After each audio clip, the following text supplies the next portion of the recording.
श्री स्वामी समर्थ. आजचा विषय अनेक महिलांच्या मनात असतो, पण अनेकदा तो विचारायलाही संकोच वाटतो. मासिक पाळीच्या दिवसात स्वामींचं नामस्मरण करावं का?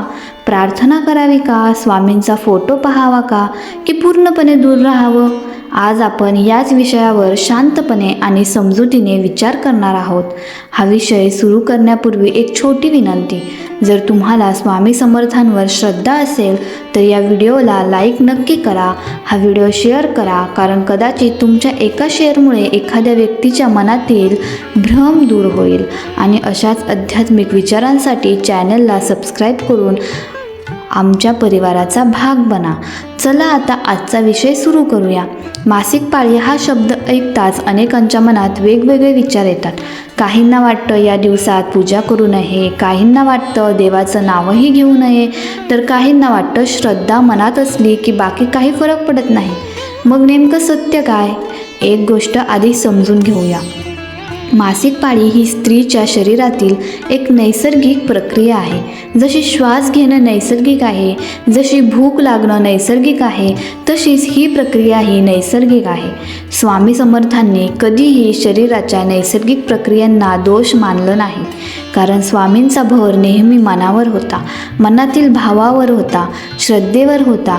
एकदा विचार करा, जर एखादी स्त्री रोज मनापासून नामस्मरण करत असेल आणि पाळी सुरू झाली म्हणून अचानक स्वामी तिच्यापासून दूर जातील का? नक्कीच नाही, कारण स्वामी हे आईसारखे आहेत आणि आई आपल्या लेकराला शरीराच्या नैसर्गिक अवस्थेमुळे दूर लोटत नाही. स्वामींना आपल्या मनातील प्रेम महत्त्वाचं असतं, भाव महत्त्वाचा असतो, श्रद्धा महत्त्वाची असते. म्हणून या दिवसात मनातून स्वामींचं नाव घेणं, प्रार्थना करणं, नामस्मरण करणं हे पूर्णपणे शक्य आहे. पण मग परंपरा का आहे? हा प्रश्नही अनेकांना पडतो. काही परंपरा पूर्वीच्या काळातील सामाजिक, आरोग्यविषयक आणि विश्रांतीच्या गरजांमधून निर्माण झाल्या. त्या काळी महिलांना आराम मिळावा, कामाचा ताण कमी व्हावा म्हणून काही नियम ठेवले गेले. पण कालांतराने अनेक ठिकाणी त्याचा अर्थ बदलला आणि अनेक गैरसमज निर्माण झाले. म्हणून आज गरज आहे ती समजून घेण्याची, अंधपणे घाबरण्याची नाही. स्वामी भक्ती ही भीतीवर नाही तर प्रेम आणि श्रद्धेवर उभी आहे. म्हणून जर तुम्ही या दिवसात मनातून स्वामींचं नाव घेत असाल तर कोणतीही अपराधी भावना बाळगू नका, कारण स्वामी मनातील भाव पाहतात, शरीरातील नैसर्गिक अवस्था नाही. काही महिलांच्या मनात एक प्रश्न सतत येत असतो, या दिवसात मी स्वामींचा फोटो पाहू शकते का? नामजप करू शकते का? स्वामींचं स्मरण केलं तर काही चूक होईल का? आणि या प्रश्नांमुळे अनेकदा मनात भीती निर्माण होते. पण एक गोष्ट लक्षात घ्या, भक्ती ही भीतीतून नाही तर प्रेमातून जन्माला येते. स्वामी समर्थांनी कधीच आपल्या भक्तांना भीती शिकवली नाही, त्यांनी नेहमी विश्वास शिकवला. एकदा एका लहान मुलीची कल्पना करा. ती रोज आईला मिठी मारते, रोज आईशी बोलते, रोज तिच्यासोबत हसते. पण एखाद्या दिवशी तिची तब्येत बरी नसली तर आई तिला दूर करते का? नाही, उलट अधिक जवळ घेते, अधिक काळजी घेते. मग स्वामी आपल्या लेकरांशी वेगळं कसं वागतील? स्वामी हे करुणेचं रूप आहेत. ते शिक्षा देण्यासाठी नाही तर आधार देण्यासाठी आहेत. म्हणून या दिवसात जर मनातून स्वामींचं नाव घ्यावंसं वाटत असेल तर नक्की घ्या. जर स्वामींचा फोटो पाहून मनाला शांती मिळत असेल तर नक्की पहा. जर प्रार्थना केल्याने मन हलकं होत असेल तर नक्की करा, कारण प्रार्थना ही मनाची भाषा असते आणि मनाला कोणताही दिवस अडवत नाही. कधीकधी समाजाच्या भीतीमुळे, लोकांच्या बोलण्याच्या भीतीमुळे महिला स्वतःलाच अपराधी समजू लागतात. पण लक्षात ठेवा, निसर्गाने निर्माण केलेली गोष्ट कधीही अपवित्र असू शकत नाही. पाऊस पडतो, ऋतू बदलतात, झाडांची पानं गळतात आणि पुन्हा नवीन पालवी फुटते. तसंच स्त्रीच्या शरीरातही निसर्गाचं एक सुंदर चक्र चालू असतं. त्यामध्ये लाज नाही, दोष नाही, पाप नाही. म्हणून या दिवसात स्वतःला कमी समजू नका, स्वतःला दूर समजू नका आणि सर्वात महत्त्वाचं म्हणजे स्वामींपासून स्वतःला दूर समजू नका. कारण स्वामी आणि भक्त यांच्यामध्ये अंतर निर्माण करणं ते शरीर नाही तर मनातील भीती. म्हणून भीती सोडा आणि श्रद्धा धरा. जर तुम्ही स्वामींचं नाव घेत असाल तर ते प्रेमाने घ्या. जर प्रार्थना करत असाल तर ती विश्वासाने करा, कारण स्वामींच्या दारात भावाला महत्त्व आहे, भीतीला नाही. आता एक महत्त्वाचा प्रश्न, जो अनेक घरांमध्ये अनेक महिलांच्या मनात वारंवार येत असतो. या दिवसात पूजा करावी का, मंदिरात जावं का, आरती करावी का, आणि याच प्रश्नांवर अनेक मतभेद दिसतात. काही घरांमध्ये परंपरा पाळल्या जातात तर काही घरांमध्ये नाही.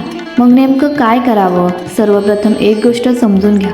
परंपरा आणि श्रद्धा या दोन वेगळ्या गोष्टी आहेत. परंपरा घराघरानुसार बदलतात, पण श्रद्धा मनात असते.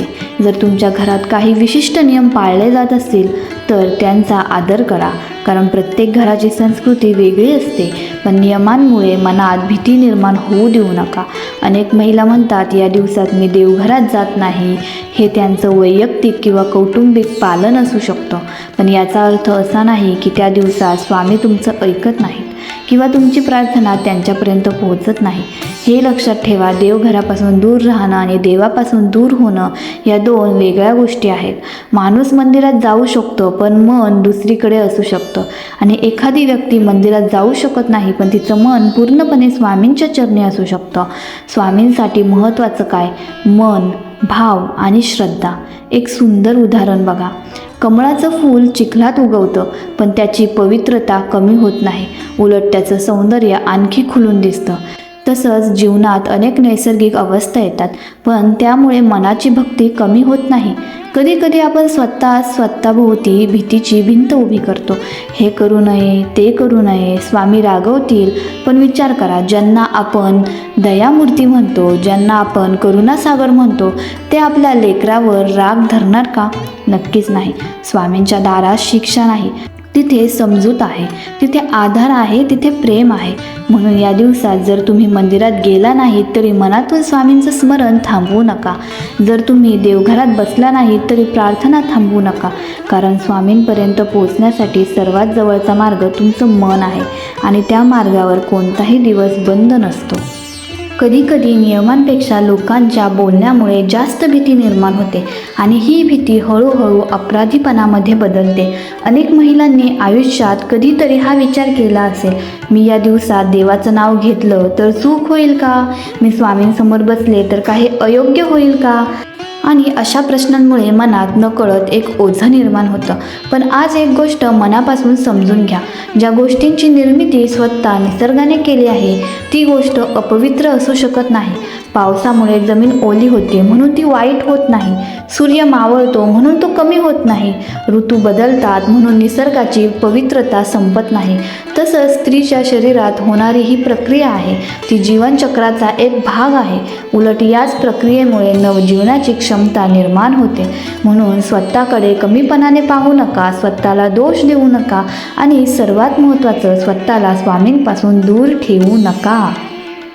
एक छोटी कथा आहे. एक मुलगी दररोज मनापासून प्रार्थना करायची, पण काही लोकांनी तिला सांगितलं की बाळा, या दिवसात देवाचं नाव घेऊ नकोस. ती घाबरली. काही दिवस तिने प्रार्थना बंद केली, पण तिच्या मनात सतत रिकामेपणा जाणवत राहिला. एके दिवशी तिच्या आजीने तिला विचारलं, तू एवढी शांत का झाली आहेस? मुलीने सगळं सांगितलं. आजी हसली आणि म्हणाली, बाळा, आई आपल्या मुलीला आजारी असताना जवळ घेते की दूर करते? मुलगी म्हणाली, जवळ घेते. आजी म्हणाली, मग स्वामी का दूर करतील? त्या एका वाक्याने मुलीच्या मनातील भीती नाहीशी झाली, कारण श्रद्धा भीतीतून वाढत नाही, ती प्रेमातून वाढते. आणि स्वामींवरचं प्रेम कोणत्याही दिवसावर अवलंबून नसतं. म्हणून या दिवसात स्वतःवर प्रेम करा, विश्रांती घ्या, शरीराची काळजी घ्या, आणि मनात स्वामींचं नाव जपा, कारण स्वामींना तुमचा भाव दिसतो, तुमची भीती नाही. आज आपण या संपूर्ण विषयावर शांतपणे विचार केला, आणि कदाचित अनेकांच्या मनातील प्रश्नांची उत्तरंही मिळाली. पण या संदेशाचा सार फक्त एका वाक्यात सांगायचा झाला तर, स्वामींना तुमच्या शरीराची अवस्था महत्त्वाची नाही, तुमच्या मनातील भावना महत्त्वाच्या आहेत. कारण स्वामी हे केवळ देव्हाऱ्यातील मूर्ती नाहीत, ते करुणेचा सागर आहेत. ते प्रत्येकाच्या मनातील भाव जाणणारे आहेत. माणूस अनेकदा स्वतःला नियमांच्या भीतीच्या आणि गैरसमजाच्या साखळदंड्यात अडकवून घेतो, पण स्वामींचा मार्ग हा प्रेमाचा मार्ग आहे, विश्वासाचा मार्ग आहे. एक आई आपल्या मुलाला कधी विचारते का, तू आज कसा आहेस म्हणून मी तुला प्रेम करेन किंवा नाही? नाही. आईचं प्रेम निस्वार्थ असतं. तसंच स्वामींची कृपाही असते. तुम्ही आनंदात असाल तरी ते तुमच्यासोबत असतात, तुम्ही दुःखात असाल तरी ते तुमच्यासोबतच असतात, तुम्ही प्रार्थना करत असाल तरी ते ऐकतात आणि तुम्ही फक्त मनातून त्यांना हाक मारली तरी ते येतात. कारण स्वामींच्यापर्यंत पोहोचण्यासाठी मोठ्या विधींची गरज नाही, शुद्ध भावनेची गरज आहे. आज अनेक महिला या विषयामुळे मनात अपराधीपणा बाळगतात, पण आजपासून तो अपराधीपणा सोडून द्या. स्वतःचा आदर करा, स्वतःच्या शरीराचा आदर करा, कारण हे शरीरही परमेश्वरानेच दिलेलं आहे आणि ज्या प्रक्रियेमुळे सृष्टीचं चक्र पुढे चालतं ती प्रक्रिया अपवित्र कशी असू शकते. म्हणून या दिवसात स्वतःला दोष देऊ नका, स्वतःला कमी समजू नका, स्वामींपासून दूर असल्याची भावना मनात आणू नका. तुम्ही जिथे असाल, ज्या अवस्थेत असाल, मनापासून घेतलेलं स्वामींचं नाव नेहमीच त्यांच्यापर्यंत पोहोचतं आणि कधीकधी सर्वात सुंदर प्रार्थना ही ओठांवर नसते, ती मनात असते. म्हणून शांतपणे डोळे मिटा, स्वामींचं स्मरण करा आणि स्वतःला एकच गोष्ट सांगा, स्वामी माझी श्रद्धा तुमच्या चरणी आहे, बाकी सर्व चिंता त्यांच्यावर सोपवा. जर आजचा हा संदेश तुमच्या मनाला स्पर्श करून गेला असेल तर व्हिडिओला लाईक करा, शेअर करा आणि अशाच आध्यात्मिक विचारांसाठी चॅनलला सबस्क्राईब करायला विसरू नका. तुमचे विचार आणि अनुभव कमेंटमध्ये नक्की लिहा. पुन्हा भेटू एका नव्या विषयावर. तोपर्यंत श्री स्वामी समर्थ.